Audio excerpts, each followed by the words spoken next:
is on the move again. Есть и другие соображения. We are doing this to wake the leaders up. La revue de presse internationale sur Europe 1 en Espagne et en Grèce ce matin. Première étape, Israël, où nous rejoignons Sarah Gaudron. Bonjour Sarah. Bonjour. De quoi parle-t-on ce matin à Tel Aviv ? Eh bien, ce qui fait la une en Israël, c'est cette visite historique du Premier ministre israélien aux Émirats arabes unis, la première depuis la signature des accords d'Abraham l'an dernier. Selon le quotidien Israël Hayom, Naftali Bennett aurait présenté au prince émirati des informations militaires dans le but d'empêcher un rapprochement entre Abu Dhabi et Téhéran.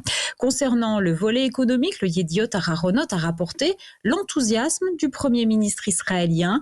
Notre coopération offre des opportunités économiques sans précédent qui permettront de renforcer la stabilité et la prospérité dans cette région. Nous travaillons ensemble, a-t-il ajouté, pour assurer un avenir meilleur à nos enfants. Le journal Haaretz, lui, n'a pas manqué de souligner que la déclaration du prince émirati n'avait fait aucune mention ni du dossier iranien, ni d'ailleurs de la question palestinienne. En Espagne maintenant, bonjour Henri de la Guérie. Bonjour. De quoi parle-t-on chez vous ce matin ?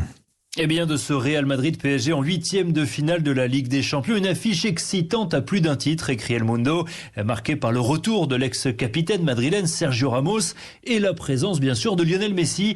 L'Argentin a inscrit 26 buts face au Real sous les couleurs du Barça. Quant à Kylian Mbappé, en mars prochain, il aura peut-être déjà conclu un accord pour rejoindre Madrid la saison prochaine.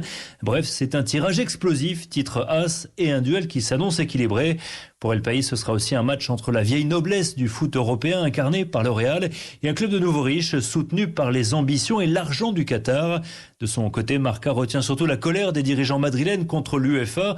Il a fallu refaire le tirage au sort. Le Real avait hérité au départ du Benfica, un adversaire beaucoup moins redoutable que le PSG. C'est lamentable, résume le directeur sportif du Real. On reviendra sur ce tirage au sort de la Ligue des Champions dans le journal de 7h de Christophe Lamar. Allez, en Grèce maintenant, nous rejoignons Clémentine Athanasiadis. Bonjour Clémentine. Bonjour. À la une ce matin à Athènes. Ici, la presse titre sur l'élection de Nikos Androulakis, élu président du mouvement pour le changement, le parti socialiste héritier du PASOK.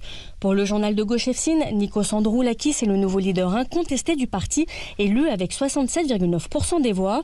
Le quotidien estime que la victoire écrasante du Crétois de 42 ans lui confère une forte légitimité. En effet, il devance largement l'ancien Premier ministre Georges Papandréou, un nom associé à la crise économique du pays. Bien que troisième force politique de Grèce, le parti socialiste est passé à l'arrière-plan de la scène politique. Nikos Androulakis représente la nouvelle génération et ne peut être blâmé pour les échecs du passé, insiste le journal EFSIN. Comme le rappelle le quotidien de centre-droit Tanea, ce jeune président veut avant tout apporter un renouveau au parti socialiste, un parti qu'il veut ramener au centre de la scène politique. Merci Clémentine, allez à suivre.